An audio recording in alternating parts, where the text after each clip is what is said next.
આ દ્રશ્યો અમરેલીના સાવરકુંડલાના છે, જ્યાં મેઘરાજાએ એવો અંદાજમાં બેટિંગ કરી કે થોડી જ વારમાં વિસ્તાર પાણી થઈ ગયો.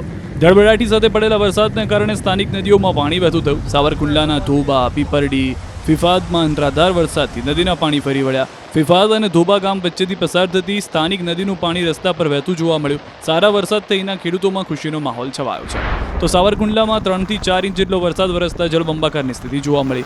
શહેરમાંથી પસાર થતી નાવલી નદીમાં પૂર આવ્યું અને પાણીની રેલમછેલ જોવા મળી. નાવલી નદી પર બનેલો ચેકડેમ છલકાયો. આ ડેમ છેલ્લા 1-1.5 મહિનામાં ત્રીજી વખત છલોછલ થયો. સાવરકુંડલા શહેર ઉપરાંત આસપાસના ગ્રામ્ય વિસ્તારમાં પણ અનરાધાર વરસાદ વરસ્યો. ખેતરો પાણીથી તરબોળ થતા ધરતીપુત્રોમાં ખુશીની લાગણી પ્રસરી. સ્થાનિક નદીઓ અને ચેકડેમમાં નવા જળને આવક થતા લોકોમાં પણ ખુશીનો માહોલ છવાયો. ગાધડકા ગામની સ્થાનિક નદીમાં પણ પૂર આવ્યું. વીજપડીમાં 4 કલાક સુધી સતત વરસાદે તાંડવ મચાવ્યું. નદીમાં ઘોડાપૂરના દ્રશ્યો છે સાવરકુંડલાના વીજપડીના. વરસાદનું અહીં તોફાની સ્વરૂપ જોવા મળતા સાવરકુંડલાના વીજપડી ગામની સૂકી ભટ્ટ થઈ ગયેલી સ્થાનિક નદી બે કાંઠે વહેવા લાગી.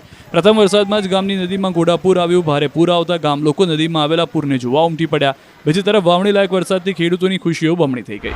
ખાંભા ગીર પંથકમાં પણ ધરતીપુત્રો પર આકાશમાંથી હિત વરસ્યો. અષાઢ પહેલા જ અહીં અષાઢી માહોલ જામ્યો. અહીં ગ્રામ્ય વિસ્તારમાં સતત બીજા દિવસે ધોધમાર વરસાદ વરસ્યો.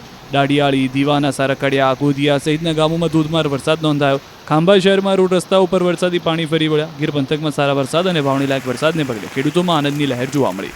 અમરેલી જિલ્લામાં વહેલી સવારથી વરસાદ એન્ટ્રી મારતા ચારે બાજુ સ્થળ જળની સ્થિતિ સર્જાઈ. રાજુલા, જાફરાબાદ, ખાંભા તેમજ સાવરકુંડલા તાલુકાના ગ્રામ્ય વિસ્તારોમાં વરસાદથી ઠંડક પ્રસરી. ખેતરો પાણી થયા. QR કોડ સ્કેન કરો અને ડાઉનલોડ કરો ન્યૂઝ 18 એપ. મેળવો ગુજરાત અને દેશ દુનિયાની પળે પળની અપડેટ્સ.